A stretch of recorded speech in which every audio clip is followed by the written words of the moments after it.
요번 집회 마지막 설교네요. 제목은 여호와께 복을 받은 자. 자, 이제 대답하실 수 있을 것 같아요. 여호와께 받은 복이 뭐죠? 하나님의 영광입니다. 오늘 또 근데 그 얘기를 또 할 건데, 창세기 속에서 제가 그 한 주 동안 계속 말씀드렸던 내용이 성경 전체에서 우리에게 하려고 하는 하나님 말씀입니다. 그래서 그 프레임으로 한번 성경을 보세요. 성경이 그런가 안 그런가. 자, 우리는 하나님께 복, 하나님이 우리에게 하나님의 영광을 상속해 주려고 하시는 하나님의 형상대로 지음받은 하나님의 자녀들입니다. 아멘. 하나님의 형상은 그릇이다. 그리고 이 형상에 담길 하나님의 영광. 하나님의 영광은 하나님의 성품, 능력이다. 이건 눈에 보이지 않았지만 창세로부터 하나님의 그 보이지 아니하는 그 하나님의 영광을 하나님 우리에게 그토록 주기를 원하셨는데, 문제는 우리가 죄짓고 이 하나님의 형상이 어떻게 됐다? 더러워지고 마귀에게 종살이하고 이렇게 됐었죠. 그래서 혼돈, 공허, 흑암의 상태에 빠졌다. 우리를 복음으로 부르신 걸 이쪽에서 부르신 거예요. 그래서 예수님 믿고 나면, 예수님 믿고 훈련을 받아서, 여기 옛율법이죠? 예. 옛율법을 통하여 훈련을 잘 받으면 이 상태가 회복되고, 이 상태가 회복된다고 끝나는 것이 아니라 또 뭐 해야 된다? 새 율법으로. 누구 수준에 이르러야 된다? 하나님 수준. 자, 이제 정리를 해볼까요? 죄란 무엇입니까? 그렇죠. 하나님을 닮지 않은 모든 게 죄입니다. 사람을 찔러야만 죄가 아니라, 아니 여러분이 자식을 낳는데 손가락이 4개야. 여러분 마음 안 아프겠어요? 아프죠? 아니 내가 자식을 낳는데 자식이 손가락이 4개예요. 5개가 아니라 마음이 아플까요? 안 아플까요? 왜 아파요? 나를 안 닮았어. 하나님 앞에 죄란 하나님을 닮지 않은 모든 게 죄예요. 그런데 사람들한테 죄란 뭐냐면 윤리적이고 도덕적인 것만 죄예요. 하나님은 우리에게 원하는 수준이 윤리와 도덕이 아닙니다. 하나님은 우리에게 윤리와 도덕을 요구하시는 게 아니에요. 하나님은 우리에게 하나님의 수준을 요구하십니다. 그러니까 내가 거룩하니 너희도 거룩하라. 그렇죠? 자, 오늘은 이제 구약시대에도 하나님께서 부르신 하나님의 많은 형상들, 사람들이 있죠. 아브라함, 족장이었던 대표적인 족장이었던 아브라함, 이삭, 야곱 이야기가 창세기에 나옵니다. 오늘은 그 이삭 이야기 통해서 여러분들한테 이 얘기를 해보려고 해요. 하나님께 여호와께 복을 받은 이삭 얘기를 좀 해보려고 합니다. 사실 하나님께서 저한테 그랬어요. 어떤 분이 하나님, 저 강사 목사님 통해서 저한테 말씀해 주세요. 근데 계속 저한테 말씀 안 해주신다고 컴플레인 하신 분이 계셨어요. 하나님이 오늘 그 얘기를 해주라고 하셨어요. 설교 중에 그 답이 나올 겁니다. 근데 그 들어야 할 분이 사실은 그 말씀은 그 한 분만 해당되지 않아요. 또 다른 분도 있어요. 뭔 얘기인지는 본인이 알 거예요. 저도 그분이 그런 거 요구했는지 몰라요. 그냥 하나님이 일방적으로 오늘 이거를 오늘 꼭 전해야 된다라고 주신 말씀이 있어요. 누군지는 몰라요. 아무튼 들어야 할 자가 있는 거겠죠? 예. 왜 또 하나님께 왜 안 주시냐고 그래가지고 그분이 알아서 그분 기도도 하나님 듣고 계시잖아요. 하나님 또 저한테 이렇게 전하라고 말씀 주셨어요. 오늘 이삭 얘기하면서 그분이 듣고 싶어하는 그 얘기가 나올 겁니다. 아멘? 네. 하나님께 그렇게 컴플레인 한 분 계시죠? 저 알고 있어요. 자, 역사상 최고의 갑부가 누구였는지 아십니까? 다윗이 역사상 최고의 갑부였습니다. 그런데 역사상 최고의 갑부였던 다윗의 하나님이 나의 하나님 되시면 나도 역사상 최고의 갑부가 될 수도 있는 거죠. 아멘? 아멘. 그 왕의 제정으로 유명한 우리 김미진 간사님, NCNM 대표 김미진 간사님이 4년 만인가 50억을 갚았잖아요. 김미진 간사님의 하나님은 4년 만에 50억을 갚게 하셨는데 나의 하나님은 그렇게 못할까요? 하실 수 있겠죠? 근데 왜 내 하나님 그렇게 역사 안 하셔? 네? 오늘 그들의 하나님이, 다윗의 하나님이 나의 하나님 되는 거예요. 그 김미진 간사의 하나님이 나의 하나님 되는 거예요. 그 방법을 알려드립니다. 물론 재정에 그 풀림이 있으려면 그 왕의지정 강의 가서 들으세요. 그대로 하면 돼요. 근데 중요한 건 원리를 배우셔야 돼요. 그들의 하나님이 나의 하나님 되는 거예요. 자, 이스라엘 백성들이 아브라함의 하나님, 이삭의 하나님, 야곱의 하나님 하고 소개합니다. 그렇죠? 왜 아브라함의 하나님, 이삭의 하나님, 야곱의 하나님이라고 소개하냐면 이 세상에는 모든 인간은 딱 세 종류밖에 없습니다. 아브라함형, 이삭형, 야곱형. 자, 아브라함은 쉽게 말하면 스탠다드, 표준형. 이삭, 초고속, 성장형. 야곱, 대기만성형. 자, 성경에 누구 이야기가 가장 길게 기록됐을까요? 야곱. 누구 이야기가 제일 짧게 기록됐을까요? 이삭. 누가 표준으로 기록된 거예요? 아브라함. 여기 계신 분들도 셋 중에 하나예요.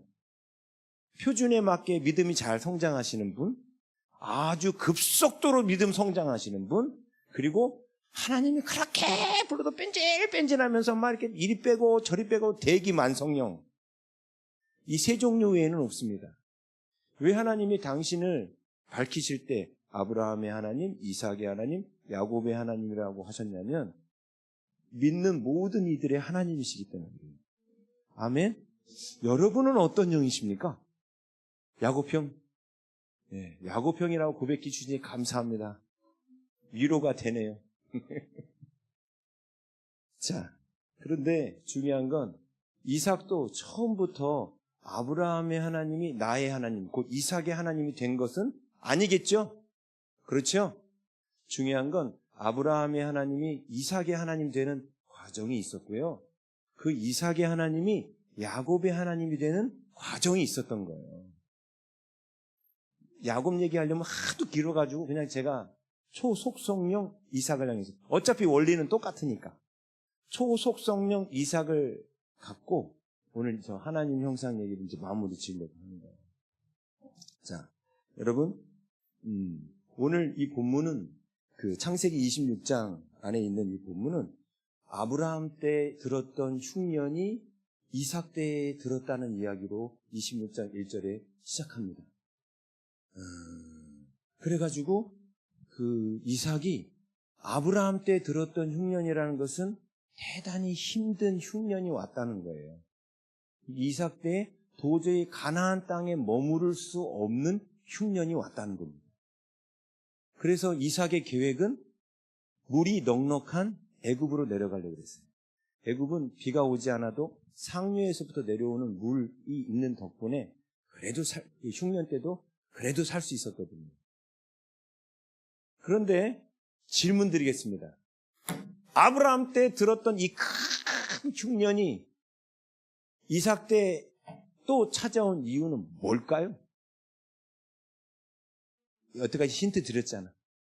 아브라함의 하나님이 이삭의 하나님 되려고 하나님이 지금 환경을 조성하신 거예요.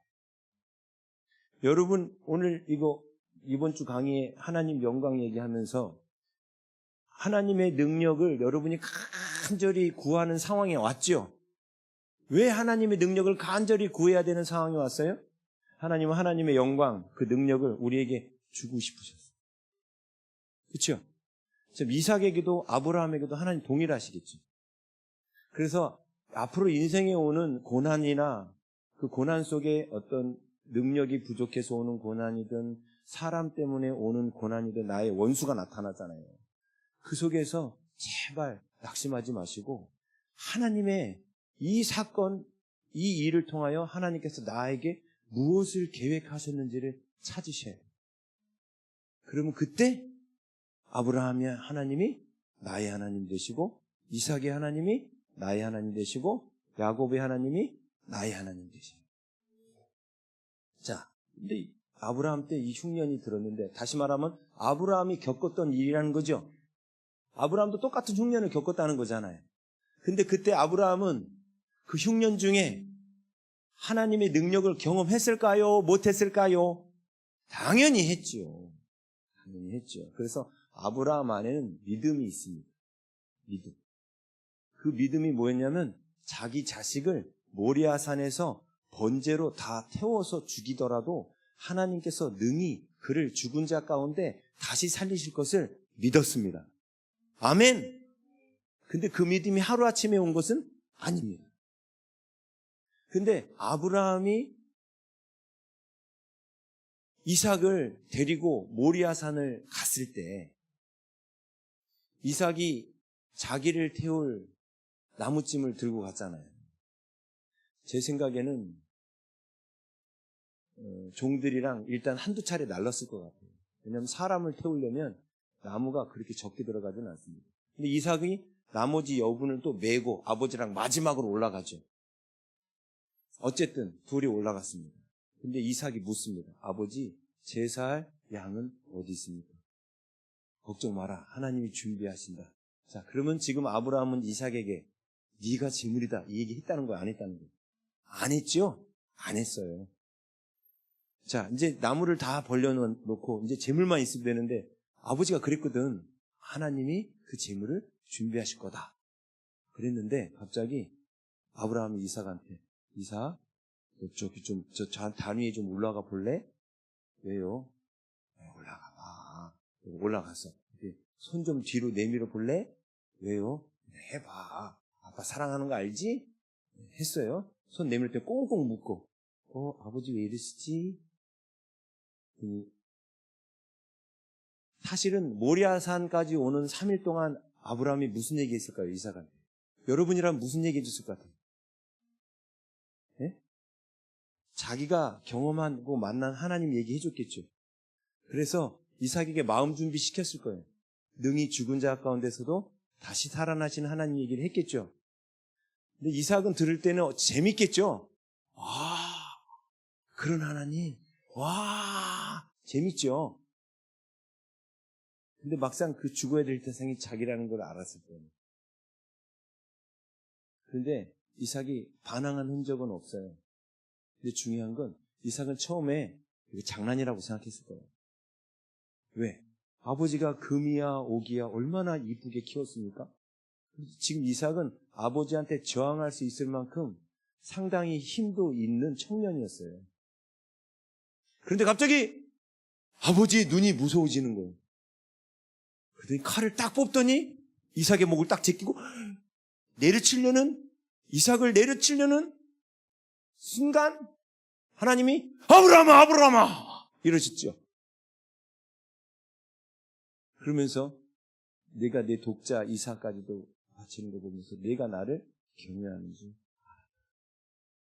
하면서 그때 다른 양을 준비했죠. 진짜로 숯불 사이에 양이 있었죠. 그 전까지는 안 보였던 양이 그때 소리를 지르면서 나 여기 있어요 했겠죠.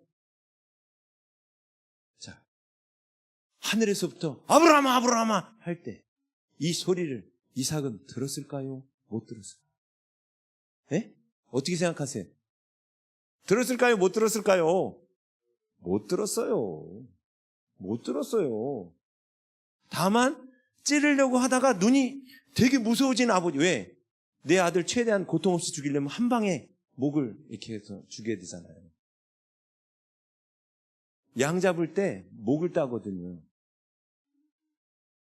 최대한 고통 없이 죽이려고. 그 아들한테 그렇게 할 때 힘있게 내리쳐야 되는데 이렇게 웃는 얼굴로 내리칠 수는 없잖아요.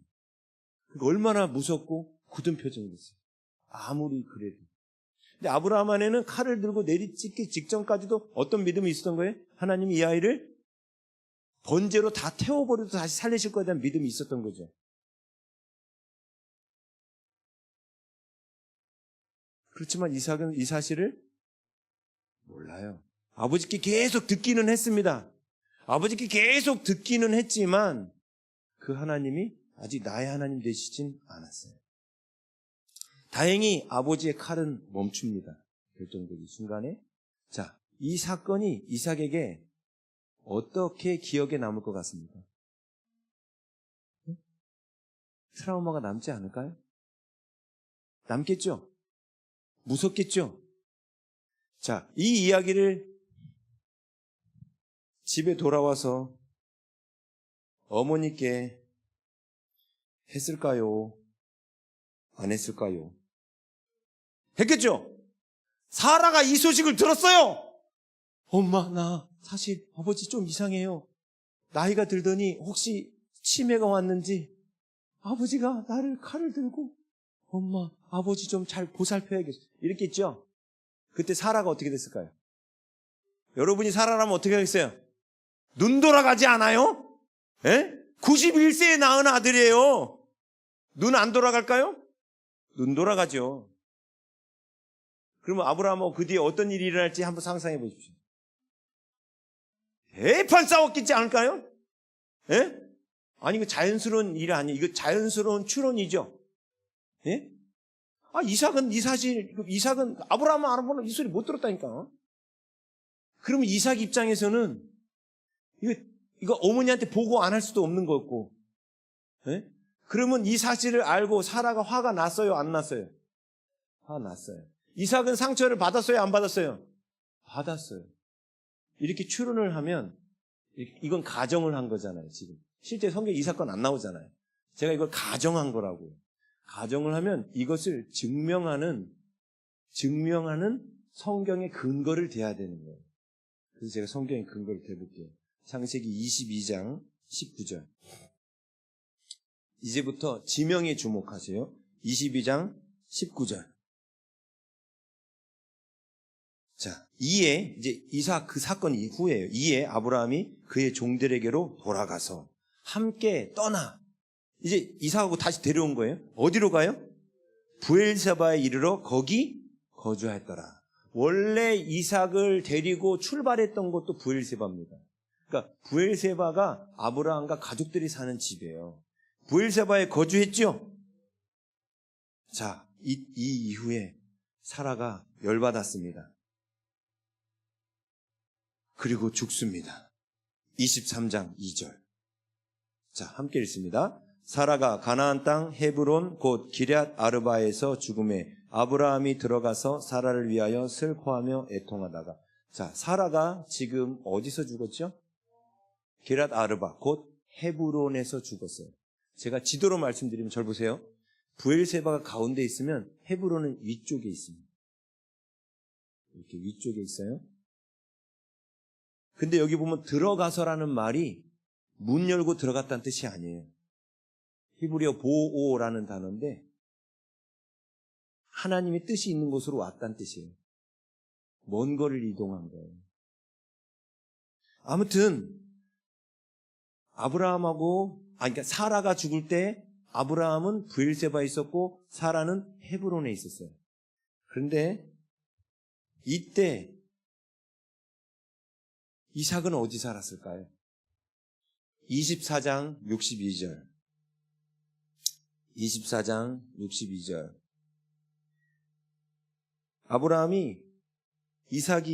아브라함은 계속 지금 브엘세바 살고 있어요. 계속 브엘세바 살고 있습니다. 그런데 이삭이 장가를 안 가고 있는 거예요. 왜요? 어머니 잃고 슬픔이 커. 내 편이 이제 아무도 없어. 또 아버지 또 치매기가 돌아오면 어떻게 돼? 또 나 데리고 모리아산 가는 거 아니야? 불안하죠? 그래서 이삭이 어디로 갔느냐? 62절 함께 읽습니다. 시작. 그때에 이삭이 부엘라 헤로이에서 왔으니 그가 네게부 지역에 거주하였습니다. 아브라함은 부엘세바에서 자기의 종 엘리에셀을 보내가지고 이삭의 아내 리브가를 데려옵니다. 부엘세바에서 보낸 거예요. 그러니까 아브라함이 부엘세바에 있었다는 거죠. 근데 이때 이삭은 어디서 올라와요? 부엘라 헤로이에서 올라와요. 이 부엘라 헤로이가 어떤 데죠?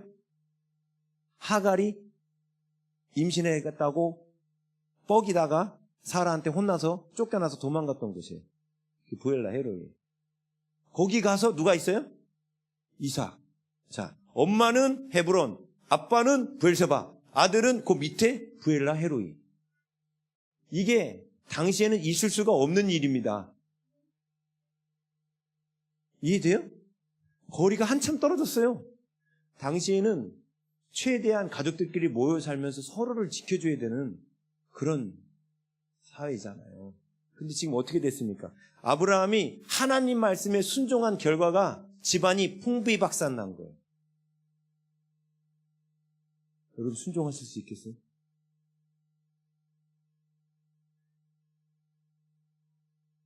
확실한 건, 분명히 확실한 거, 아브라함 브엘세바에서 엘리에셀을 보냈고 아들은 부엘라 헤로에서 올라온 거예요. 같이 안 살았어요. 그래서 이삭은 리브가를 데리고 부엘라 헤로이로 내려갑니다. 아브라함이 그 뒤에도 이삭에게 여러 번 말해줬겠죠. 아버지가 그때 너를 죽였더라도, 번제로 다 태워버렸더라도 하나님 너를 다시 살리셔. 왜냐? 하나님은 너를 통해서, 너의 후손을 통해서 하늘의 별과 같이 많게 하신다고 약속하셨거든요. 근데 내 하나님은 한 번도 약속을 어기신 분이 아니에요. 그리고 그 하나님은 창조주 하나님이기 때문에 너가 번제로 다 채워져서 죄만 남았어도 능히 다시 살리실 수 있는 부활의 하나님이십니다. 이 얘기를 얘기했겠죠? 이삭에게 다가와요? 안 다가와요? 안 다가와요. 우리 기도원에 이채우 선교사님, 이채우 목사님 계시거든요. 이분이 방글라데시 선교사로 가셨었어요.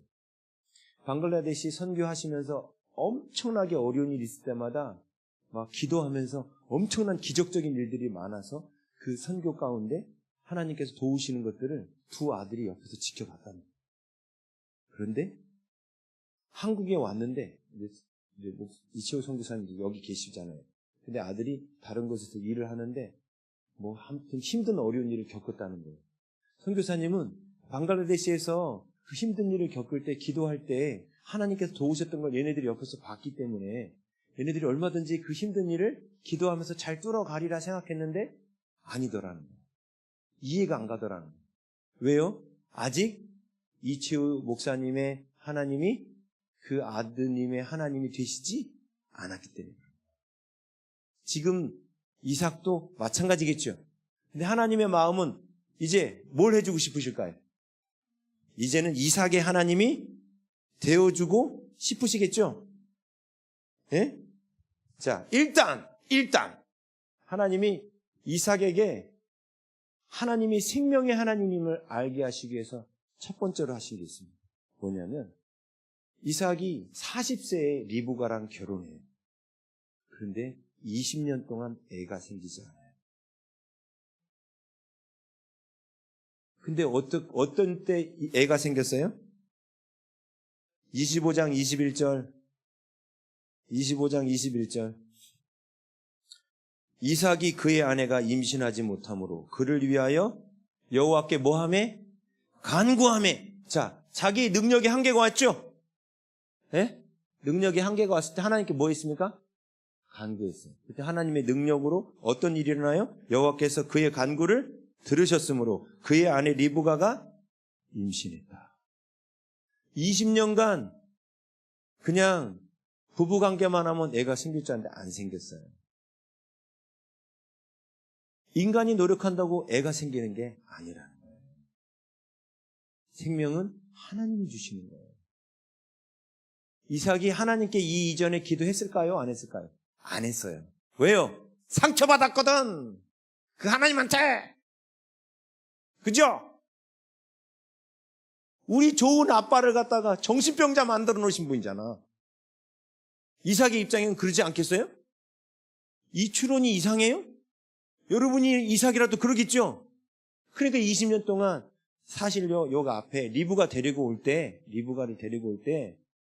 이삭이 브엘세바로 올라오라 했거든. 너 네 아내 데리고 오니까. 그래서 부엘라 헤로에서 브엘세바로 올라와서 대기 중이었거든요. 지 아내 온다고 하니까. 근데 리브가가 오면서 들판에 어떤 사람이 배회하고 있었어요. 묵상하고 있다라고 아주 좋게 번역을 해놨거든요. 넋이나가 돌아다니고 있다 이 뜻이에요. 그럼 정신이 약간 이상해진 거예요. 근데 리브가를 얻고 어머니 죽음 이후에 위로를 받은 거예요. 지금 이삭이 제정신이 아니에요. 아버지도 밉고 하나님도 미워. 그런데 이제 리브가가 왔으니까 내 옆에 나와 함께 있을 뭔가 내 편이 온 거죠. 그래서 같이 사랑을 나누는데도 애가 안 생겨요. 하나님은 왜 안 주실까요? 기도하라고. 왜? 내가 이제 너의 하나님 되어줄 테니까 기도해. 이거죠. 그래서 하나님이 기도하니까 애를 준 거예요. 이때 받은 아이가 누구예요? 에서와 야곱. 에서와 야곱이 17살 때까지 아브라함이 살아 있었습니다. 족보 정리하면 에서와 야곱. 에서와 야곱. 다시 말하면 아브라함이 살아 있을 때, 아직 이때는 아브라함이 안 죽었을 때예요. 아브라함이 살아 있을 때 에서와 야곱이 태어난 거예요. 그냥 제 말 믿으세요. 그냥 안 찾으셨을 때 나중에 꼼꼼히 다 따지셔도 제 말이 맞을 거니까. 아브라함의 나이 다 계산해가지고 제가 알아서 제가 성경 연구 다 해서 가르쳐 드리는 거니까 믿으세요. 그런데 이거 갖고는 일단 생명을 주셨으니까 자기가 기도해서 받았으니까 이제 변명은 못하지. 뭔가 기도를 했더니 하나님 자식은 주셨으니까 그것도 더블로 주셨어요. 쌍둥이로. 그쵸?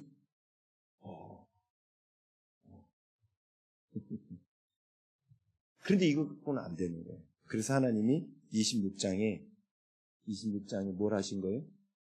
가뭄을 보내신 거예요. 근데 이게 누구 때 있었던 가뭄이다? 아브라함 때 있었던 가뭄입니다. 아브라함도 그 가뭄 때에 아비멜렉에게로 내려갔었습니다. 그때 추한 짓 했죠. 자기 아내를 뭐라고 그래요? 누이라고 속이죠. 그래서 또 아비멜렉에게 보내죠. 그때가 이삭이 임신되기 직전이에요. 그때가 아브라함이 아비멜렉에게 내려갔을 때가 하나님이 99세에 나타나셔서 내년 이맘때 네가 아들이 있으리라 해놓고 가뭄이 와가지고 아비멜렉 있는 데로 내려갔을 때예요. 아직 이삭이 임신되기 전이에요. 이때 아비멜렉이 만약에 사라 보냈거든요. 그 집으로, 왕궁으로. 사라와 동침하면 어떤 일이 일어나요? 이삭이 누구신지 모르지. 그지 않아요? 하나님이 미리 어떤 준비해 놓으셨어요? 예, 아비멜렉 집안이 아비멜렉이 불임이 오게 했어요. 쉽게 말하면 남자 구실을 못하고 있었어요. 아브라함뿐만 아니라 무슨 현상인지 모르겠지만 아비멜렉 왕궁 안에 있는 모든 사람들이 남자 구실을 못하고 있었어요.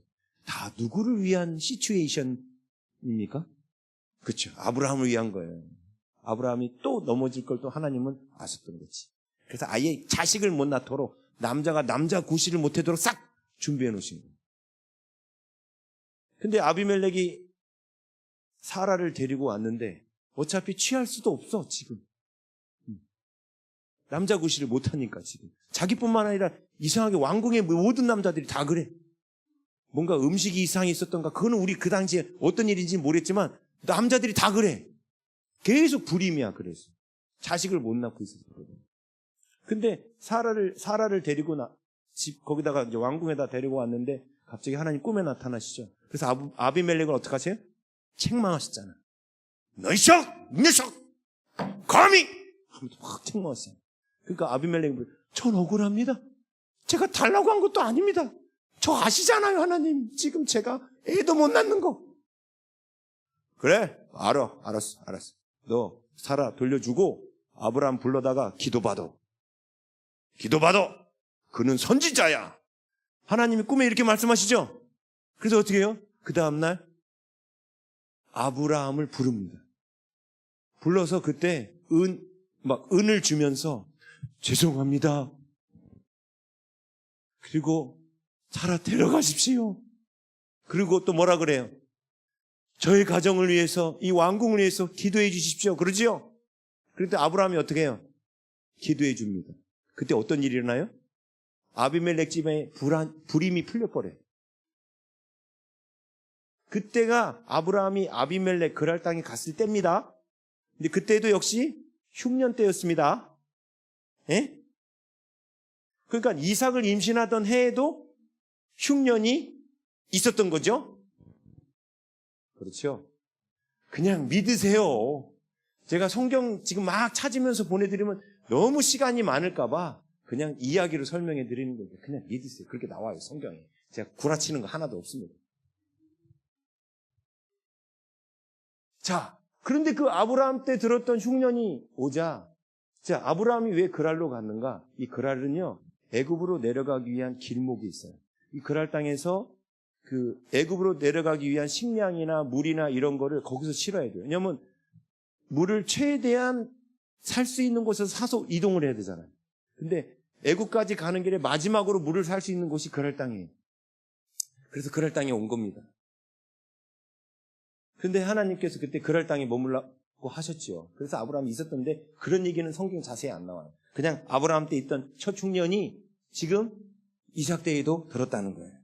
근데 이때 하나님께서 26장 2절 이삭에게 또 나타나셔요. 뭐라고 하십니까? 여호와께서 이삭에게 나타나 이르시되 애굽으로 내려가지 말고 내가 네게 지시하는 땅에 거주하라 하면서 그랄 땅에 거주하라는 거예요. 그러면서 26장 3절 아주 중요한 구절이에요. 이 땅에 거류하면 내가 너와 함께 있어 내게 복을 주고 내가 이 모든 땅을 너와 네 자손에게 주리라. 내가 너와 함께 있어. 내가 아브라함과 함께 있었던 것처럼 너와 함께 있어. 하나님이 야곱에게도 야곱이 베델에서 눈 떴을 때 내가 너와 함께 있어. 똑같은 말씀하세요. 족장들한테. 내가 너와 함께 있어. 내게 복을 주고 내가 이 모든 땅을 너와 네 자손에게 주리라. 내가 내 아버지 아브라함에게 맹세한 것을 이루어. 아브라함 얘기하죠. 내가 너 아버지한테 내가 맹세한 게 있어. 근데 그거 이룰 거야. 근데 그 맹세가 뭐였냐면 이삭의 후손을 통해서 하늘의 별과 같이 이삭의 후손 가운데 한 사람으로 말미암아 세상 모든 사람들이 복을 받을 것이다. 그게 이제 4절에 나오죠. 내 자손을 하늘의 별과 같이 번성하게 하며 이 모든 땅을 내 자손에게 주리니 내 자손, 여기서 말하는 자손은 단수예요. 한 명이에요. 예수님 얘기예요. 내 자손으로 말미암아 천하 만민이 복을 받으리라. 족장들한테 반드시 이 말씀하셨어요. 너의 후손으로 말미암아 이스라엘뿐만 아니라 모든 열방이 다 복을 받을 것이다. 자, 이 아브라함한테 12장 3절에서 하셨던 그 언약의 이야기를 이때 처음 하시는 거예요. 근데 처음 하시면서 이 언약이 너 안에 이루어지려면 너가 해야 될 게 있다. 자, 이삭을 복이 되게 아브라함을 처음에 하나님이 복이 되게 하셨죠. 복이 되게 하셨다는 뜻이 뭐예요? 아브라함이 가는 곳마다 좋은 일이 생겨. 여기 복덩이니까. 여기 가면 여기 좋은 일 생기고 저기 가면 좋은 일 생기고. 이거 이사야서는 뭐라고 표현하냐면 너는 물된 동산 같겠고 마르지 않는 샘물 같으리라. 사막이야. 내가 가면 마르지 않는 샘물이야. 거기 가면 나만 딱 가면 거기서 막 물이 쏟아나. 내가 물된 동산 같겠고가 뭐냐면 물된 동산에 촉촉하죠. 씨만 뿌리면 막 자라. 다른 사람을 번성케 해주고 다른 사람을 잘되게 해주는 복이 된다는 뜻이 이사야서에는 표현이 물된 동산, 마르지 않는 샘으로 표현한 거예요. 이게 아브라함의 후손들한테 하신 약속이죠. 누가 아브라함의 후손입니까? 믿음으로 말미암는 우리 모두가 다 아브라함의 후손입니다. 그래서 여러분이 가는 곳에 어떤 일이 일어나야 돼? 내가 물된 동산이야. 그래서 나만 가면 거기 안 될 일도 풀려야 되고 나만 가면 메마른 땅에서 샘물이 나와야 돼. 그게 하나님 우리 부르신 거죠. 이삭도 지금 그 얘기 하신 거예요. 원래는 물된 동산이 되고 메마르지 않는 샘의 그 복의 근원이 누구냐면 예수님이잖아요. 근데 우리가 예수님 동생이잖아. 그죠? 우리한테도 똑같이 그런 일이 일어나게 하는 것, 곧 하나님의 영광을 받아 우리가 가는 곳마다 하나님의 능력이 나타나고 하나님의 성품이 나타나서 그 심령이 메마른 사람들에게 하나님의 위로를 나눠주고, 재정적으로 가난한 사람들한테 하나님의 부유함을 나눠주며 그들을 회복시키는 자로 우리를 부르셨잖아요. 그렇죠? 이삭한테도 이 프로젝트를 갖고 계시죠. 그러려면 이삭이 자기 수준에서 만족하면 안 돼요. 그래서 첫 번째는 자기 힘으로 애를 못 낳고, 두 번째는 흉년의 때에 이 흉년을 인간적인 방법으로 해결하는 것은 애굽으로 내려가면 되는데 하나님 지금 뭐라고 말씀하세요? 가지 마라. 이것을 지금 이삭이 할 일은 흉년에 애굽으로 내려가지 않고 그랄 땅에 머무는 순종을 해야 됩니다. 오늘 낮에 말씀드렸죠. 지식에 상식적으로 말이 안 되죠. 예? 왜? 하나님의 특별 지시는 말씀드렸잖아요. 옛 율법은 상식을 회복시키는 거라고. 새 율법은 상식이 아닌 기적에 대한 말씀이라고. 아브라함 12정탐꾼 가운데 2정탐꾼은 상식이 아니라 하나님의 말씀, 성령의 특별 지시. 이거는 상식. 우리는 상식으로도 살아야 되고 때로는 상식을 깬 특별 지시도 따라야 되죠. 그러나 항상 특별 지시로만 사는 것은 아니다. 또 항상 상식으로만 사는 것은 아니다. 낮에 그랬잖아요. 그래서 어떨 때는 상식, 어떨 때는 특별 계시. 성령께서 말씀하신 거예요. 특별 계시라는 게 성령의 이제 내적 지시. 지금 그랄 땅에 머물러라. 이게 성경에 기록되어야 될 윤리와 도덕과 뭐 율법 그런 거 아니죠. 그랄 땅에 머물러라. 이거는 그냥 이삭 개인에게 주어지는 하나님의 주시는 음성이잖아요. 그죠? 이게 그거예요. 성령의 인도하심. 영을 따라 사는 사람. 그랄 땅에 머물러라는 윤리와 도덕에 관한 얘기가 아닙니다. 그냥 영을 따라서 하나님의 말씀을 따라서 여기 머물러라. 오늘 낮에 영을 따라 사는 삶에 대해서 말씀드렸잖아요. 내 안에 거하라. 예수님 안에 거하는 게 이것도 지켜야 되지만 이 말씀도 지켜야 됩니다. 그렇죠? 지금 그래서 이삭에게 가지 말라 그래요. 그런데 이삭이 왜 초고속 믿음 성장의 모델인지 아세요? 순종 잘했거든. 자, 5절. 이는 아브라함이 내 말을 순종하고 내 명령과 내 계명과 내 율례와 내 법도를 지켰음이라 하시니라 하면서 아브라함이 하나님의 말씀에 순종했다는 얘기를 이삭한테 들려주고 계시죠. 6절. 그럴 때 이삭이 어떻게 합니까? 그 아래 거주합니다. 뭐 한 거예요? 순종한 거죠. 우린 이걸 뭐라고 표현했어요? 수도꼭지를 틀었다. 수도꼭지를 틀었다. 하나님 수도꼭지 틀라 했으니까. 그렇죠? 그러면 댐에서부터 뭐가 와요? 물이 이삭에게 공급돼야 되죠. 하나님의 능력이 공급돼야 되죠. 그래서 그 해에 어떤 일이 일어나요? 우리 다 알다시피 100배나 12절에 보면 이삭이 그 땅에서 농사하여 그 해에 100배나 얻었고 라고 나오죠. 그렇죠? 12절에 이렇게 나오잖아요. 그런데 요 100배의 추수를 얻기 전까지는 씨를 뿌리고 농사 짓는 기간이 있는 거 아닙니까? 예, 그 기간에 있었던 일을 7절에서 11절에 기록해놨는데 그게 뭐예요? 자기 아내 리브가를 누이라고 또 팔아먹은 거야, 이놈도. 그 씨는 못 속이나, 이거? 예? 왜 이러는 거예요, 이거? 남자들. 예? 자, 이삭이 처음에 사라가 아들 키우면서 네 아빠가 말이지 옛날에 애굽 갔을 때도 엄마 미모가 한 미모 하잖니? 그러면서 팔아먹었단다? 근데 하나님이 구해준 거야. 근데 또 엄마가 회춘을 했잖니? 91세에 너 낳으려고? 그래도 엄마 미모가 좀 돌아왔어. 그랬더니 또 아비멜렉한테 갖다 바치더라. 이게 인간이니? 넌 제발 좀 그러지 마라. 이런 얘기 했을까요? 안 했을까요? 추론해볼게요. 그냥 추론. 항상. 했겠죠? 충분히 했겠죠. 여러분이라면 안 했겠어요? 그렇죠. 여러분을 생각하면 돼. 우리는 그냥 아브라함이나 사라나 다 우리 같은 사람이거든. 그런 얘기 했겠죠? 했어요. 그러면 이삭 입장에서 대체 그럼 우리 아버지 어쩐지 이렇게 하지 않을까요? 그렇죠? 엄마 편이잖아. 아들은 보통 엄마 편이잖아. 그러니까 참 우리 아버지 근데 지금 지가 뭐 하고 있어요? 똑같은 짓 하고 있죠. 싫어하는 일 하고 있죠. 싫어하면서도 닮아요. 맞아요. 이거 어찌? 근데 왜 하나님이 이때는 이삭이 또 감사한 거는 누이라고는 속였지만 왕궁으로 보내지는 않았어요. 성경에 보면 나중에 아비멜렉이 이삭이 껴안은 거 보고 알아가지고 너 잘못했으면 백성이 너한테 범죄할 뻔했잖아. 왜? 백성들이 뭐 이삭 누이라고 했으니까 리브가가 왕궁으로 부르진 않았어요. 그래 조금 난 것 같은데 그래도 그놈이지. 지 살겠다고 자기 아내를 누이라고 했으니까. 자, 이 일을 왜 하나님 겪게 하셨을까요? 이삭도 뭔가 거기 갔을 때 두려웠던 거죠. 리브가가 워낙 미모가 출중하니까 저 아내를 빼앗기 위해서 저놈을 죽이면 되겠다. 그것도 이방인의 땅이니까 충분히 가능성이 있죠. 그러니까 두려웠으니까 했지. 안정적이라면 이런 거짓말 했겠습니까? 오죽했으면 남자가 이런 얘기를 했을겠어요. 그만큼 위협적이고 두려운 상황이었다는 거죠.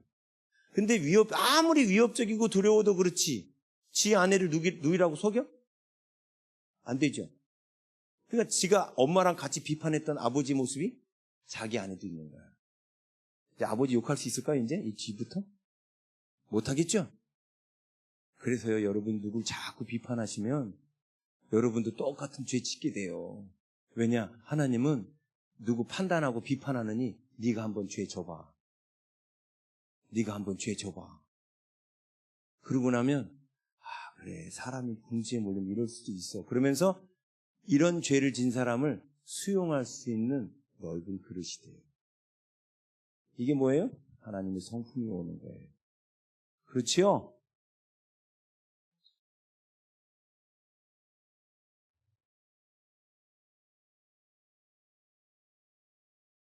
자,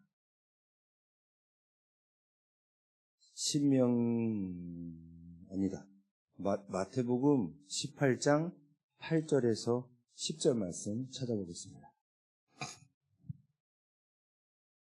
하나님이 전하라는 말씀이 있어서 전하는 거예요.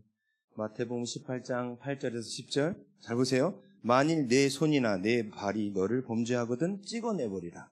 장애인이나 다리 저는 자로 영생에 들어가는 것이 두 손과 두 발을 가지고 영원한 불에 던져지는 것보다 나으니라. 만일 내 눈이 너를 범죄하게 하거든 빼어내버리라. 한 눈으로 영생에 들어가는 것이 두 눈을 가지고 지옥불에 던져지는 것보다 나으니라. 삼가 이 작은 자 중에 하나도 업신여기지 말라. 너희에게 말하노니 그들의 천사들이 하늘에 계신 내 아버지의 얼굴을 항상 배웁느니라. 아멘.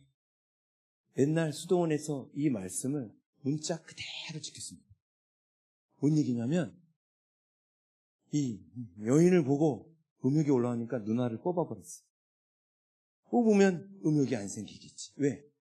두 눈 보고 여인 보다가 음욕 생겨가지고 지옥 가는 것보다 차라리 뽑아버리는 게 낫잖아. 근데 이건 그런 뜻이 아닌데 해석을 잘못한 거예요. 이게 무슨 뜻이냐? 지금 방금 말씀드린 리브가 사건 이야기. 자, 지금 이삭은 아버지를 비판했잖아요. 왜 비판했어요? 아버지, 아무리 그래도 그렇지 남자가 궁지에 몰렸다고 아내를 팔아먹어요? 그렇죠? 근데 지금 자기가 그 일 했죠? 그 일을 한 게 뭐냐면 쉽게 말해 눈 하나가 뽑힌 거고 팔 하나가 잘린 거예요. 자기 잘려본 거지 지금. 자기도 그런 죄를 졌잖아. 근데 그러면서 뭘 깨달아요? 네? 사람이 진짜 무서울 땐 이럴 수도 있구나. 그렇죠? 지금 이 마태복음 말씀이 제가 여러분 성경을 보고 계시라는 이유가 지금 이 말씀 누구한테 하신 거냐면요. 교만한 자들은 다른 사람을 판단하는 자들. 10절에 보면 삼가 이 작은 자 중에 하나도 업신여기지 말라. 여기서 말하는 작은 자라는 게 어떤 사람이냐면 아브라함과 같이 이 자기 아내를 누이라고 속이는 자를 말하는 거예요. 그들을 업신여기지 말라는 거예요. 왜? 너도 넘어질 수 있어. 근데 너는 안 넘어진다고 자랑하지 마. 차라리 너가 넘어지고 너가 영생에 들어가는 게 나아. 이 뜻이에요. 자, 보세요. 하나님의 성품과 능력을 받는 게 목적이죠. 잘 들으셔야 돼요. 제가 평생을 남의 것을 훔치지 않고 아주 고고하게 정말 궁지에 몰려도 그냥 아무것도 훔치지 않고 정말 굶어 죽더라도 주의 뜻대로 막 살았어. 그러면 저 같은 사람은 남의 것에 손대는 사람 보면 어떤 생각 들어요? 저런 못된 놈, 저게 인간이야. 판단하는 마음이 올라오는.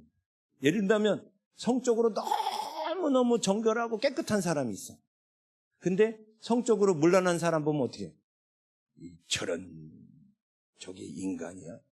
이런 마음 올라와요. 그죠? 근데 이게 지금 누구의 성품이에요? 하나님 성품 맞아요? 하나님은 내 아들이, 내 딸이 예를 들면 아까 정직하지 못하거나 성적으로 문란하다고 하나님이 내 아들과 내 딸을 버리실 분이에요?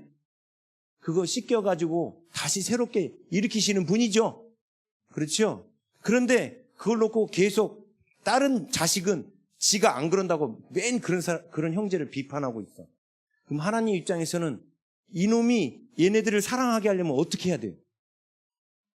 그렇죠. 유혹을 보내가지고 그때 하나님 안 붙잡아줘. 그래가지고 지도 넘어져. 그러고 나면 얘가 그 다음에 어떻게 해요? 야, 나도 지난번에 미안하다. 나도 어쩔 수 없는 상황 되니까 나도 훔치더라고. 이렇게 되겠죠? 지금 마태복음 18장 말씀이 손이나 발을 찍어버리든가 눈을 빼어서 한쪽만 갖고라도 영생에 들어가는 게 낫다 했죠. 오늘 낮에 영생이 뭔지 말씀드렸죠? 영생이란 영원한 삶이 아니에요. 영생이란 뭐다?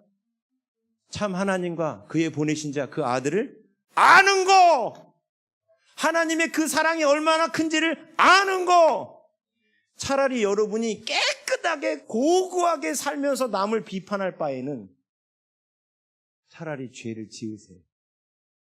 그리고 더 이상 누군가를 판단하거나 비판하는 사람이 되지 마시라는 거예요. 지금 하나님이 왜 그랄 땅에 머물라고 했어요? 그랄 땅에 있으면 지금 이삭 입장에서 뭐 해야 되는 거야? 너무 두려우니까. 그렇지요? 이때 이삭이 좀 믿음으로 하나님 저를 지켜주세요 이래야 되는데 하나님이 뭔가 그런 지켜준다는 사인을 해도 이게 잘 안 믿어지니까 뭐예요? 속이잖아. 자기 인간의 방법으로 위기를 모면하려고. 그렇죠? 이게 한 눈이 뽑히고 한 발이 잘리는 거예요. 그리고 차라리 하나님과 동행하는 게 낫다고.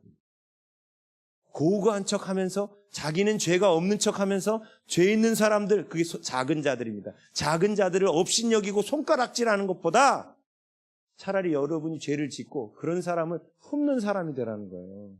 그러나 더 좋은 건 뭐예요? 두 눈 다 안 뽑는 거지. 그렇죠? 두 눈 다 안 뽑아도 그런 마음을 가지면 좋은데 인간이라는 게요 교만해요. 그래서 눈이 뽑히기 전에는 그런 넓은 아량과 죄인들을 이해하는 마음이 안 생겨요. 그리고 어떤 줄 아십니까? 심지어 뒤에 가서 그렇게 호박씨 까놓고서 앞에 와서는 아닌 척 오히려 똥낀 놈이 성낸단 말이죠. 오히려 자기도 맨날 거짓말하면서 거짓말하는 사람 보고 야 이런 놈이 막 하면서 왜 막 이렇게 폭격을 가해요? 내 거짓말 탄로날까 봐 이놈한테 좀 집중하시라고. 그러지 않아요? 그런데 이 사람이 나도 거짓말한 이 사람이 예수님 앞에 자기의 죄를 인정하면 이 사람은 거짓말한 나도 위급할 땐 거짓말 하더라고요. 하나님이 그거 기뻐하시지 않더라고요. 사랑으로 말해줄 수 있겠죠? 그렇지 않아요? 여기서 눈을 뽑아버리라는 얘기가 아니에요. 거짓말 하라는 얘기가 아닙니다. 네? 음란을 행하라는 뜻이 아니에요. 그러나 너가 계속 그렇게 고고하면 하나님 입장에서는 차라리 넘어뜨려서라도 다른 사람을 품을 수 있는 하나님의 성품이 오는 게 100배, 1000배, 10,000배 낫지요. 그렇지 않아요? 자, 그래서 하나님은 이게 하나님의 놀라운 원리입니다.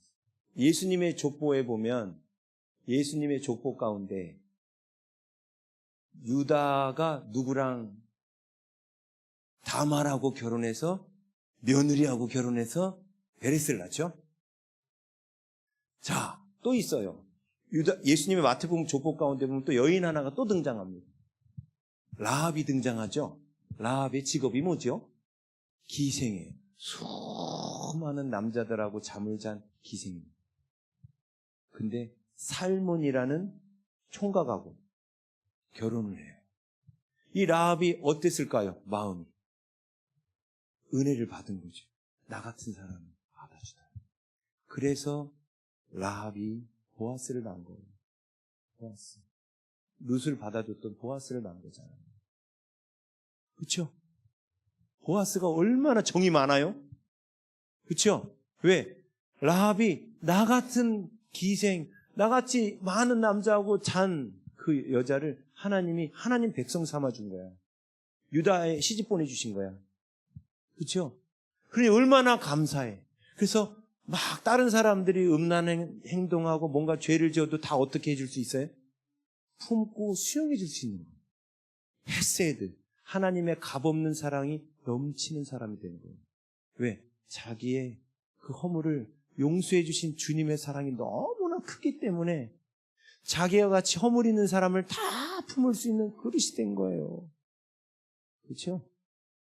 그래서 하나님은 이삭에게도 자기 아내를 누이라고 속이는 사건을 보내시는 거예요. 그런 환경을 만드시는 거예요. 여러분도 그러지 않아요? 안 그러세요? 저도 보이스피싱 당하시는 분들 보면서 야, 어떻게 그걸 당해? 아우, 진짜. 사람이 뇌가 있으면 그걸 당할 수가 없지. 하나님이 어떻게 하셨을 것 같아요? 그렇죠. 제가 당했죠. 또 액수도 보통 액수가 아니야. 7,500만 원. 하나님이 기억하라고, 평생 기억하라고 7,500만 원. 할렐루야. 근데 이 시츄에이션을 누가 만드신 거야? 하나님 만드신. 제가 되게 똑똑한 사람이에요. 근데 거기서 시키는 대로 다 하고 있더라고. 나중에 저를 보니까. 하나님이 안 붙잡아 주시면 그렇게 되는 거예요. 근데 하나님이 저한테 뭐 해지라고? 겸손해지라고. 보이스피싱 당할 수도 있다고. 그 사람이 멍청한 게 아니라고. 여러분이 보이스피싱 안 당한 건 다 누구의 은혜예요? 이게 은혜라는 걸 깨달아야 되는데 네가 똑똑해서 안 당한다고 생각하는 네 생각을 바꿔라. 이걸 하려고 7,500만 원을 지불했어요. 근데 중요한 건 제가 1년 사례비가 7,500만 원이 안 되거든요. 중요한 건 하나님이 저한테 뭘 만드시는 거예요? 사람을 이해하는, 사람을 긍휼히 여기는 이 폭을 만들어주고 싶은 것. 다시 말하면 하나님의 성품을 주는 게 목적이죠. 7,500만 원하고 하나님의 성품하고 뭐가 더 좋아요? 그렇지요. 하나님 성품. 근데 저는 보이스피싱 당해가지고 딱 이틀간 진짜 죽을 생각도 해봤어요. 그리고 그들이 왜 죽으려고 하는지도 이해를 해요, 이제. 제가. 왜? 나만 고생하면 되는데 나 때문에 내 아내가 고생할 거 생각하니까 그래, 내가 죽어버리면 이거 안 물려주지. 이 생각이 순간 오더라고. 근데 감사한 건 이틀 만에 정리해버렸어요. 그리고 하나님이 1년 안에 싹 갚아주셨어요. 왜? 이거 누가 만든 상황입니까? 저한테 뭐 하라고? 겸손하라고. 너도 은혜로 사는 거예요. 이거 깨달으라고. 이 상황을 만드신 거죠? 그러니까 하나님이 뒷수습도 다, 제가 딱 이틀 만에 깨달음이 왔어요. 저는 주님의 청직이잖아요, 하나님? 이거 제가 가진 게 다 주님 거잖아요? 결국 제가 가진 빚도 주님 거네요? 딱 이 정리가 끝나더라고. 진짜로. 하나님, 7,500만 원 주님 겁니다. 빚도 주님 겁니다. 하고 드렸죠. 1년 안에 다 갚아주셨어요. 좀 힘이 나시죠? 이렇게 했더니. 위로가 되시지 않아요? 보이스피싱 저보다 많이 당한 분 많지 않을 건데. 에? 이게 뭐예요? 하나님의 은혜예요. 어떤 거?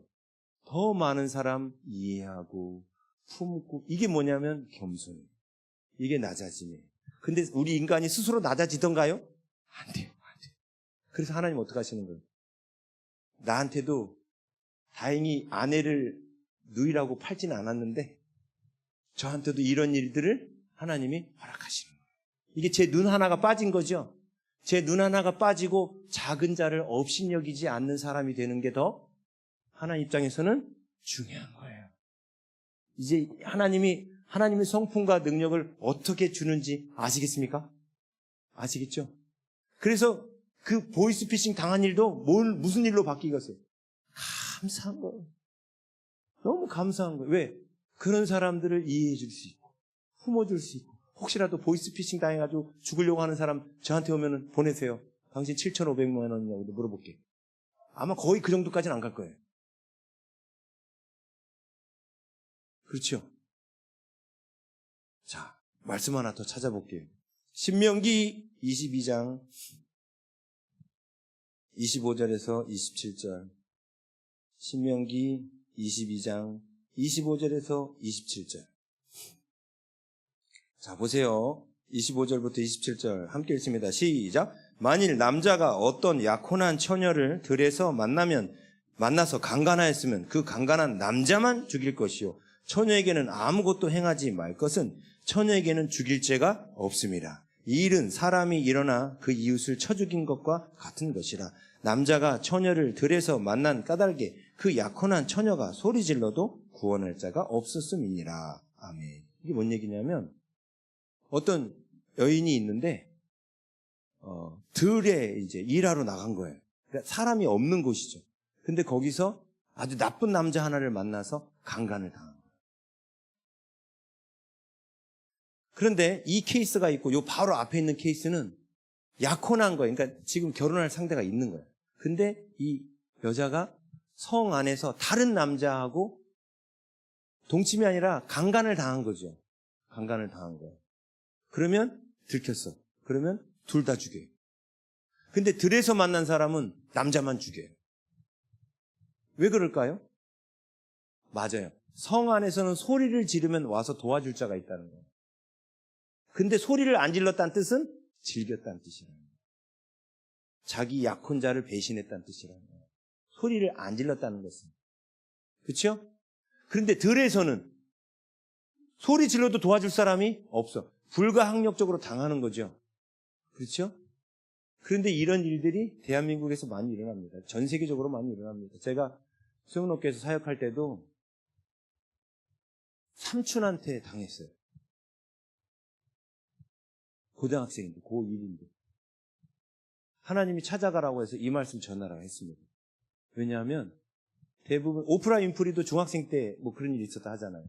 이런 일을 당하면 여자아이들이 어떻게 생각하냐면 난 이미 더러워졌어.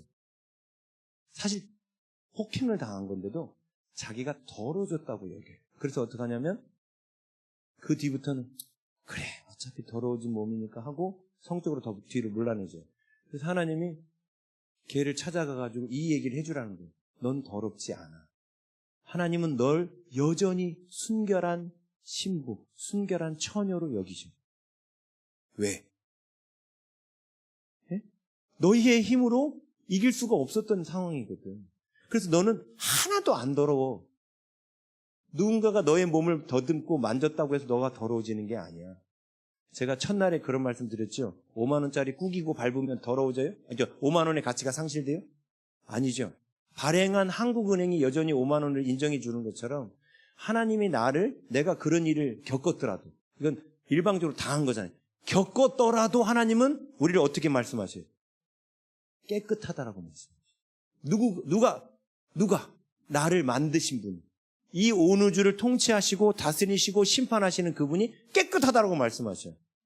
근데 사람들은 에휴 아무리 그래도 그렇지 어떻게 말이야 지 몸 하나 간수 못하고 오히려 더 상처되는 이런 말하죠. 지 몸 하나 간수하지 못하고 말이야. 이렇게 상처되는 말하는 분들한테는 앞으로 어떤 일이 있을까요? 아까 뭔 얘기인지 아시겠죠? 왜? 그렇게 해서라도 그 사람은 어떻게 해야 돼? 그죠? 마음을 바꿔줘야 돼. 하나님 성품을 주려면 그 사람도 똑같은 일을 겪어봐야 이런 사람들 이해하고 품지 않겠어요? 그렇죠? 윤리와 도덕이 중요한 게 아니에요. 하나님이 나를 어떻게 보시느냐가 중요한 거예요. 그런데 때로는 그런 일을 겪고 나서 그래 어차피 난 더러워진 몸이야 하고 또 무너지는 사람들도 있죠. 이 사건이 아니었으면 그렇게까지 안 무너졌을 텐데. 근데 그렇게 무너졌더라도 찾아가서 또 얘기해. 너가 그 사건 때문에 잘못 생각해서 여기까지 온 거야. 그런데 예수님의 피는 이 이전의 모든 더러운 것들을 깨끗하게 씻어. 처음 거는 더러운 게 아니었어. 왜? 그건 네가 불가항력으로 당한 거니까. 근데 이 이후에 너는 선택해서 음란을 행한 거야. 근데 이 선택해서 행한 음란조차도 하나님은 어떻게 하셔? 깨끗하게 하셔. 깨끗하게 하셔. 그래서 너는 오늘부터 처녀야. 앞으로 다시는 이런 거 안 하면 돼. 너는 오늘부터 깨끗해. 그게 예수님의 십자가의 은혜야. 우리가 그런 생각하잖아요. 아, 이 죄를 씻어낼 수만 있다면 내가 진짜 새 출발할 텐데. 맞아요. 씻어주셨어요. 그게 십자가의 은혜예요. 아멘? 그러니까 나를 깨끗하게 하셨다는 이게 있으니까, 왜? 나를 낳으신 분이, 나를 만드신 분이, 이 온 우주 만물을 창조하시고 다스리시는 그분이 나보고 깨끗하잖아요. 심지어 뭐라고 그래요? 이사야에서도 나오고 히브리서 10장에도 나오고, 내가 다시는 그의 죄를 기억지 않겠다. 기억지도 않으신데. 누구는 기억해? 사람들은 기억할 수 있어요. 사람들은 기억하고 뭐 할 수 있어요? 손가락질 할 수도 있는데, 사람들의 평가는 중요하지 않다. 누구의 평가가 제일 중요해? 하나님이 나를 어떻게 보시느냐가 제일 중요한 거예요. 아멘? 그래서 저희 교회에는 제도가 있어요. 제가 이제 주례를 쓰거든요. 저희 교회는 청년들이 많으니까 이제 교제를 시작하면 교회의 공식 인증을 받고 시작합니다. 그러면 교회에서 절대로 손잡지 마라. 스킨십 금지. 다 웃잖아. 스킨십 금지.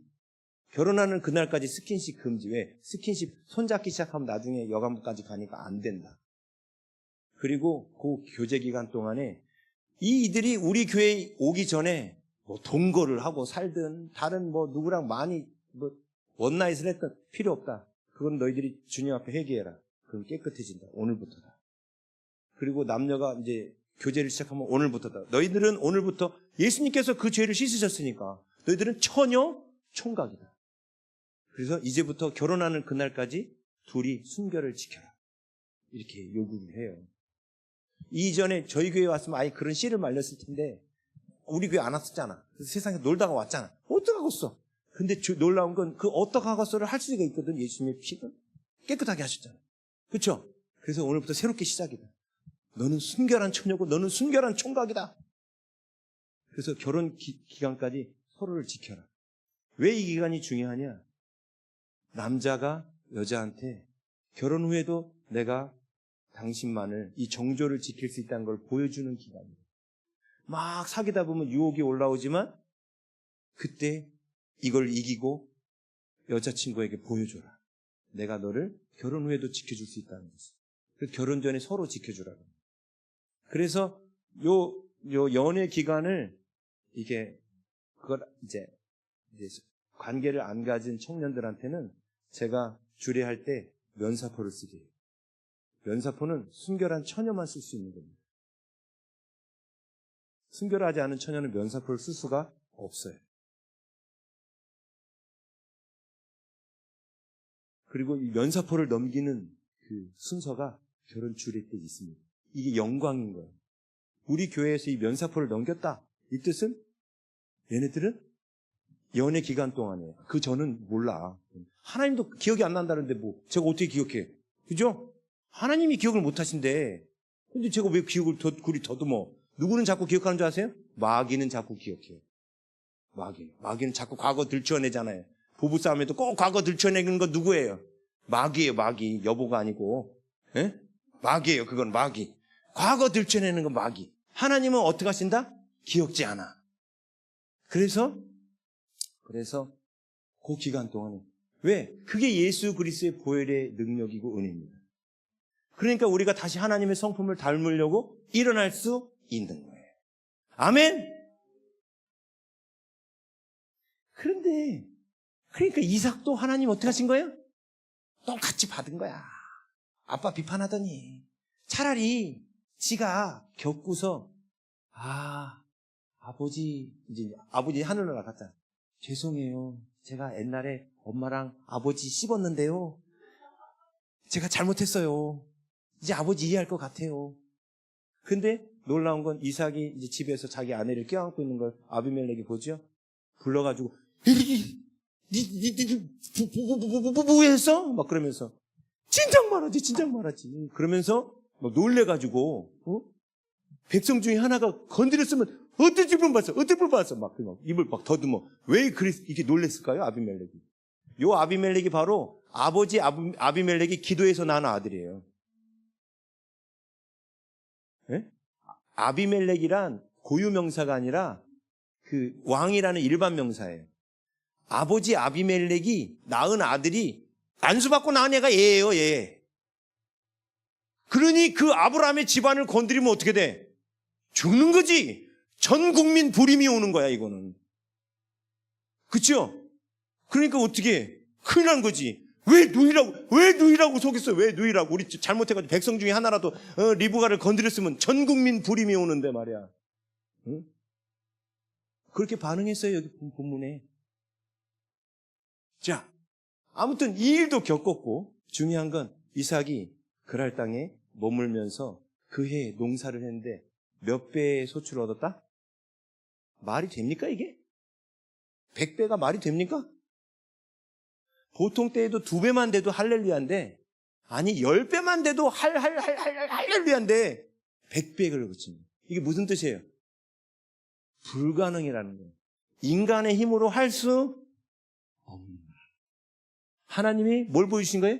하나님의 능력을 보여주신 거예요. 여러분, 가뭄 때에 물은 생명입니다.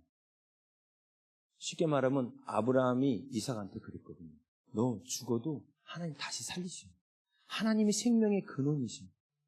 근데 지금 하나님이 가뭄으로 보여주신 거예요. 뭘 보여주냐면 생명이 다 말라 죽어야 되는 때에 하나님이 풍성히 공급하셔서 100배의 결실을 얻은 거예요. 이삭이 그때 뭐가 와요? 아버지 말이 이제 좀 더 이해가 되고 믿어지는데 그래도 조금 남았을 수도 있겠죠. 그래도 뭐 죽은 사람이 그렇게까지 잘한가? 물론 100배도 말도 안 되는 게 맞아. 근데 사실 이 100배가 돼가지고 거부가 됩니다. 성경에 거부가 됐다고 나와요. 26장에. 어디 갔어? 다시 지금 창세기 돌아가야지. 거부가 됐어요. 그렇죠? 13절 그 사람이 창대하고 왕성하여 마침내 거부가 되어 양과 소가 떼를 이루고 종이 심이 많으므로 블레셋 사람이 그를 뭐했다? 시기했어요. 자기들은 이렇게까지 안 나왔는데 100배나 걷는 거 보고 시기가 올라오죠. 그게 세상 사람들이죠. 근데 시기가 올라와서 어떻게 행동하니까 15절 그 아버지 아브라함 때에 그 아버지의 종들이 판 우물을 막고 흙으로 메웠더라. 자, 그럼 농사를 어떤 방법으로 지었다는 거예요?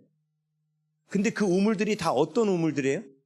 아버지 아브라함 때 팠던 우물들을 다시 와서 팠는데 물이 나왔던 거고 그 물을 갖고 농사를 지었는데 100배가 된 거예요. 그렇죠? 그러니까 저 아비멜렉 저기 그랄 사람들 입장에서는 저 우물만 메우면 우리가 저놈이 부자 된 거를 다시 이제 뺏을 수 있다. 뭐 이런 계산이 오겠죠. 여기서 중요한 표현이 뭐냐면 아브라함 때 팠던 우물이라는 거예요. 이게 뭔 얘기예요? 아브라함이 경험했던 생명의 하나님을 다시 만나게 했다는 거예요. 자, 그런데 이 나쁜 놈들이 여기서 끝내지 않습니다.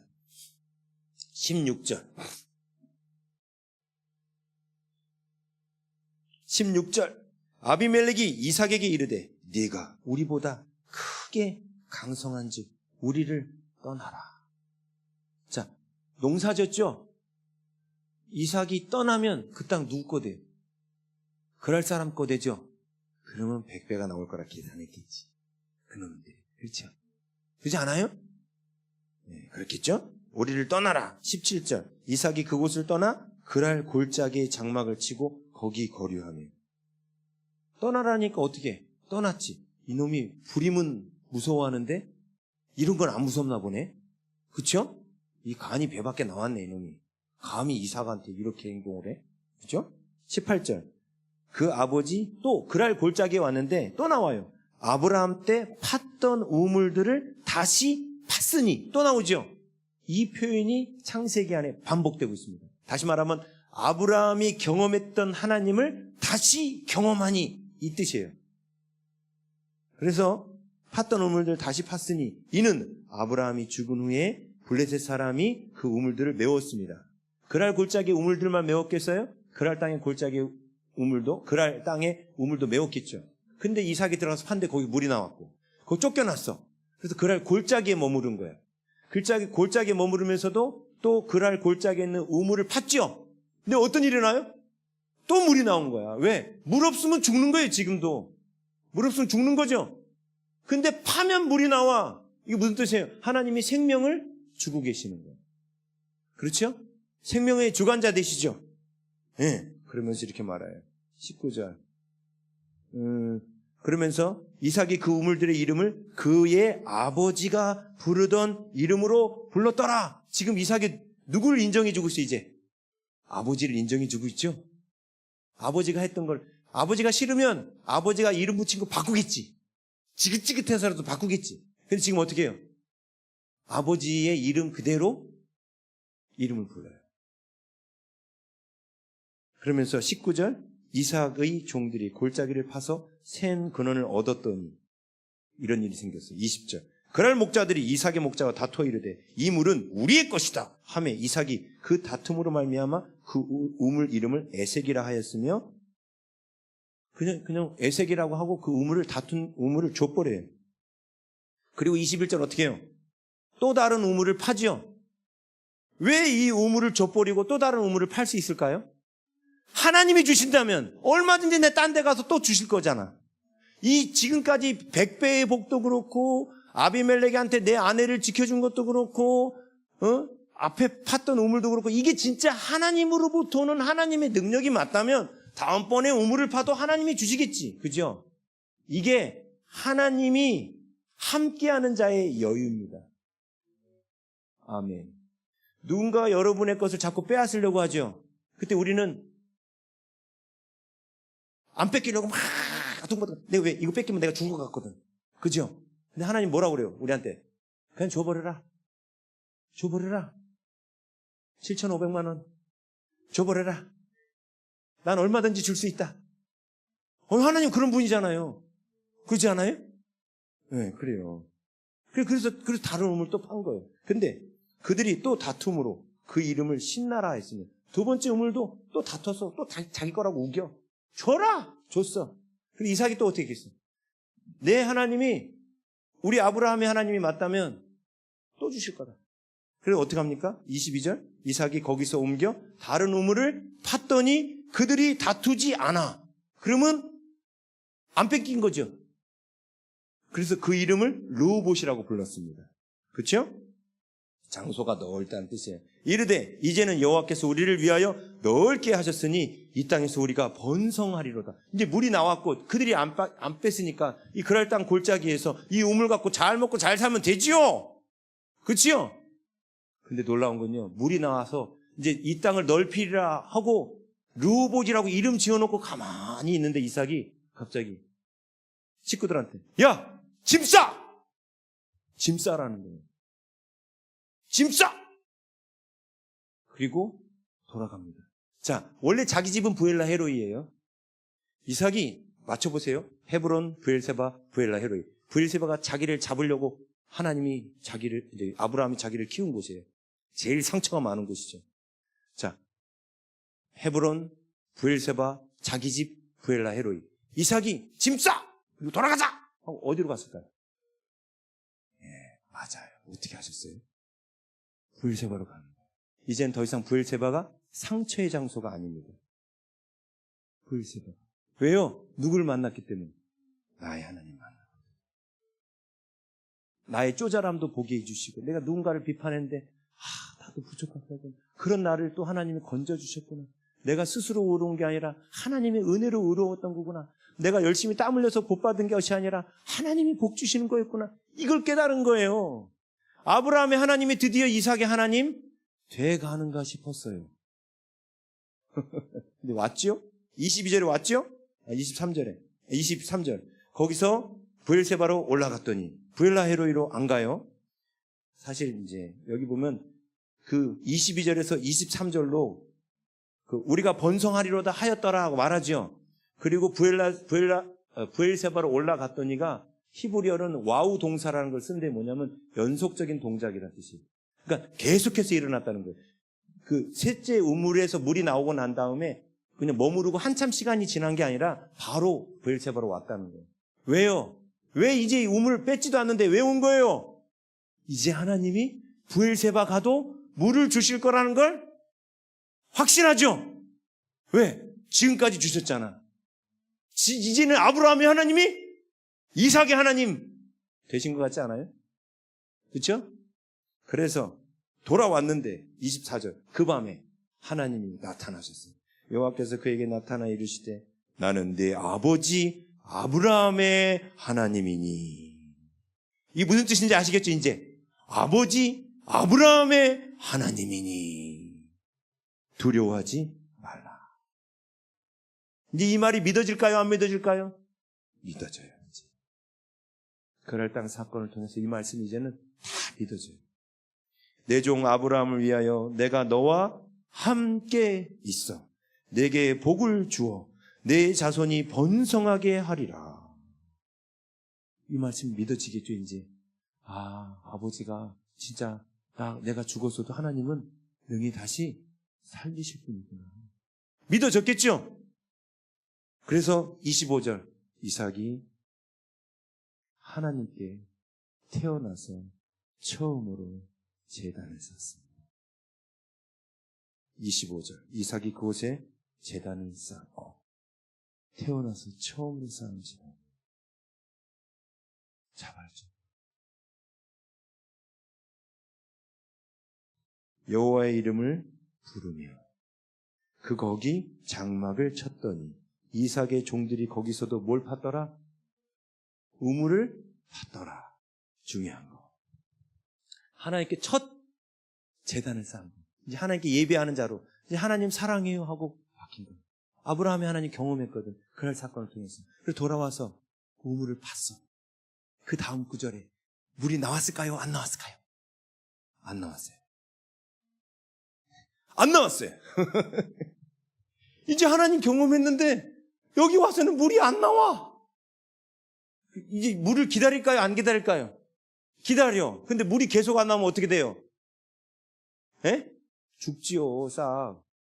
이삭이 점점점 이게 아닌데 이러지 않을 텐데 이게 아닌데 하면서 뭐야 이거 하나님 분명히 나한테 복 주신다고 했는데 그러고 있겠죠. 그러면서 점점 뭔가 불안이 올 수 있죠. 근데 하나님 아까 나타나서 뭐라 그래? 두려워하지 말라고 그랬죠. 근데 지금 그때는 안 두려웠어. 하나님 그때 말씀하실 때는. 근데 지금 상황이 어떻게 돼요? 물이 안 나오면 두려움이 오겠죠. 물 안 나오면 싹 죽거든. 물 없으면 싹 죽는 거예요. 두려움 오죠? 그런데 그때 염장 지른 놈이 나타나요. 누구예요? 26절. 아비멜렉이 그 친구 아우삿과 군대 장관 비골과 더불어 그랄에서부터 이삭에게 온지라. 당연히 왕이 이동하면 군대 장관은 함께 이동합니다. 그런데 성경은 군대 장관이 함께 온다는 걸 강조했어요. 그 얘기는 뭔 얘기냐면 지금 아비멜렉 왕한테 두려움이 있다는 거예요. 보세요. 이제 읽다 보면 왜 그런지 나와요. 27절. 이삭이 그들에게 이르되 너희가 나를 미워하여 나에게 너희를 떠나게 하였거늘 어찌하여 내게 왔느냐? 화났죠? 제가 목소리 화내서 그런 게 아니라 이삭이 화나지 않겠어요? 왜? 왔는데 물도 안 나와. 지들이 나 여기 쫓아버렸잖아. 가라고 그랬잖아. 아비멜렉이 자기 보고. 그쵸? 근데 그날 골짜기에서 여기 온 거 지가 온 거지. 응? 자기 온 거 아닌가? 그래도 입장에서는 화가 나는 거죠. 그래서 그들에게 너희가 나를 미워하여 나에게 너희를 떠나게 하였거늘 어찌하여 내게 왔느냐. 사실 이 말 간이 배밖에 나오지 않으면 못해요. 지금 누구 데리고 왔다고요? 예, 군대 장관 데리고 왔어요. 지금 왕한테 지금 맞짱 뜨는 거잖아요. 그 뭐 하자는 거예요? 싸우자는 거죠. 왜? 이제 이삭이 이판사판이야. 어차피 물도 안 나오는데 이러다 보면 어차피 죽는 거잖아. 그지? 그러니까 무서운 게 없고 배는 게 없어. 그래가지고 지금 아비멜렉한테 화내고 있는 거예요. 응? 너희가 나를 미워하여 나에게 떠나라고 했는데 말이야. 어찌하여 내게 왔어? 이렇게 얘기하죠. 그때 28절. 이때 중요한 거예요. 그들이 이르되 아비멜렉 왕이 첫 번째로 입을 떼며 한 말이 뭔지 보십시오. 여호와께서 너와 함께 계심을 우리가 분명히 보았으므로 우리의 사이 곧 우리와 너 사이에 맹세하여 너와 계약을 맺으리라 말하였노라. 29절 너는 우리를 해하지 말라. 우리를 해치지 마세요. 이는 우리가 너를 범하지 아니하고 선한 일만 여러분에게 했잖아요. 이상님에게 우리가 착한 일만 했잖아요. 내게 행하여 내가 평안히 가게. 평안히 갔어요? 선한 일 했어요? 완전 뻔뻔한 놈들 아니에요 이거? 뻔뻔하죠? 가스라이팅이죠 이거. 이런 거. 이런 놈 쓸어버려야 되는 거예요 이거. 응? 내게 평안히 가게 하였음이니라. 이제 너는 여호와께 복을 받은 자니라. 자, 이삭이 이 말을 들었을 때 갑자기 시간이 멈춰버렸어요. 생각이 멈춰버렸어요. 딱. 이삭 입장에서 이 말 듣고 왜 갑자기 멈춰버렸을까요? 지금 아비멜렉이 왜 찾아왔는지 이삭은 영문을 모르죠. 예? 그래서 이삭은 영문을 모르니까 욕부터 했다고. 쫓아낼 때는 언제더니 말이야. 근데 이놈들이 와가지고 우리 뻔뻔한 얘기를 해. 우리는 당신을 착하게 선대했잖아요. 잘해드렸잖아요. 제발 우리 좀 해하지 마세요. 하나님이 당신과 함께하는 거 우리가 봤어요. 이 얘기하고 있는 거예요. 근데 아비멜렉이 왜 왔을까요 대체? 잘 생각해 보세요. 이삭이 그랄 땅에 거할 때 이삭의 집안에 100배의 복을 주실 때 그랄 사람들은 가뭄으로 죽어갔을까요? 하나님이 그랄 사람들한테도 먹을 것을 주셨을까요? 주셨겠죠? 안 그러면 어떻게 돼? 그렇죠. 슈퍼마켓 다 때려 부시는 거지. 그렇죠? 폭동이 일어나는 거죠? 그러니까 하나님 그랄 사람한테도 이삭 덕분에 주시긴 주셨는데 100배까지는 아니지. 주셨죠? 자, 그런데 이놈들이 그 하나님의 사람을 내쫓은 거야. 그럼 하나님이 그 뒤에 그랄 땅에 복을 주실 이유가 있습니까? 없습니까? 없으면 어떻게 되는 거예요? 그럴 땅에 다 죽는 거지. 그래서 뭐라고 그러는 거예요? 우리를 해하지 말라. 그러면서 뭐라고 말해요? 하나님께서 당신과 함께하는 것을 우리가 분명히 봤다. 이방 사람의 입으로 이루 들은 거예요. 이삭이 이 말 듣고 갑자기 딱 굳은 거예요.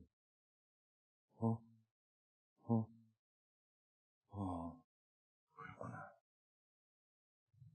그럴 사람들한테 하나님 복을 안 주는구나. 그래서 두려워서 왔구나. 하나님 내 편이셨구나. 이게 온 거죠? 예? 자, 지금 이 그랄 사람이 미워 보일까요, 이제? 불쌍한 거예요. 맞아요. 왜? 하나님 내 편이거든. 그죠? 이놈이 한 또 말도 거짓말이죠? 무슨 착한 일에서 나를 내보내. 그죠? 시기 질투해서 그 땅 뺏으려고. 지들은 그 땅만 뺏으면 100배의 복이 올 줄 알았던 거야. 근데 이삭이 떠난 땅에 굳이 하나님이 복을 줄 이유가 없죠. 그럼 하나님 어떻게 하세요?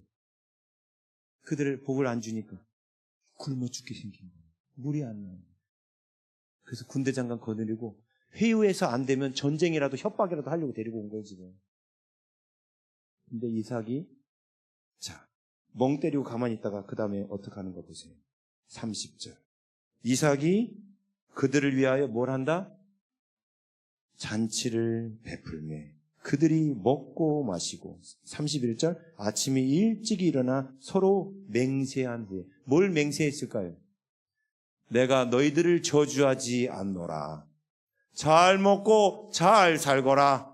너도 우리 땅 넘보지 말거라. 뭐 이런 맹세했겠죠? 그래야 이 아비멜렉이 안심하고 돌아갈 거 아니에요. 돌아가면 하나님께서 니들한테 다시 우물에 물도 나고 주실 거야. 걱정하지 마. 이렇게 말했겠죠? 그렇지 않아요? 맹세한 후에 이삭이 그들을 보내매 그들이 어떻게 갔더라? 평안히 보낸 거예요. 자, 보세요. 아비멜렉이 원수 중에 왼수였죠, 옛날에. 근데 지금은 원수로 안 보여요. 이유가 뭐예요? 그 사람이 나한테 사과해서? 아니에요. 왜? 하나님이 나와 함께 하신다는 확신이 오니까 오히려 그 사람들이 어떻게 보여요? 불쌍하게 보여요. 하나님이 나와 함께 하신다는 확신이 오니까. 자, 그럼 이삭이 기분이 어떻겠어요? 이때 기분이 막 그냥 할렐루야지. 하나님 역시 나랑 함께 하시고. 그럼 그렇지. 내 하나님이 어떤 분인데. 하나님 물 안 나와도 됩니다.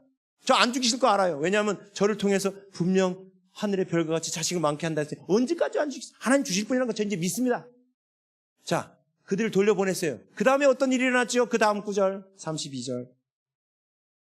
그날에 이삭의 종들이 자기들이 판 우물에 대하여 이삭에게 와서 알리어 이르되 우리가 물을 얻었나이다.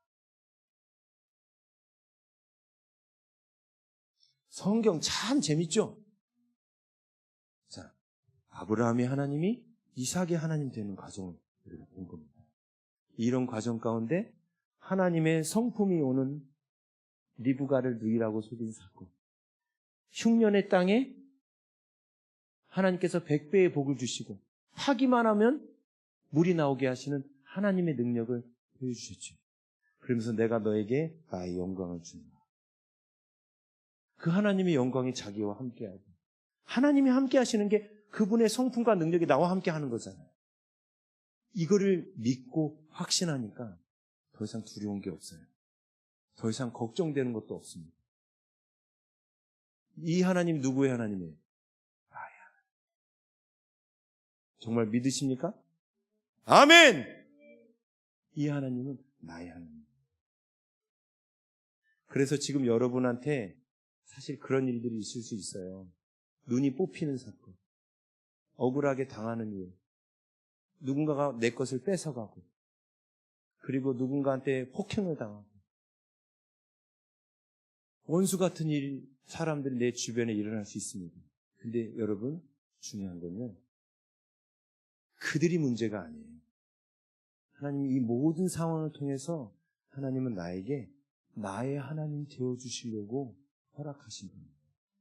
아멘. 그래서 여러분이 낙심하지 마시고 그 속에서 지금 내가 하나님께 어떤 성품을 구하기 원하시는가, 내가 지금 하나님께 어떤 능력을 구하시기 원하시는가, 그걸 찾으면 돼요. 하나님 주십니다. 그래서 아브라함의 하나님이 이삭의 하나님 되셨던 거죠. 나중에 이 야곱 얘기도 이런 게 똑같이 또 나와요.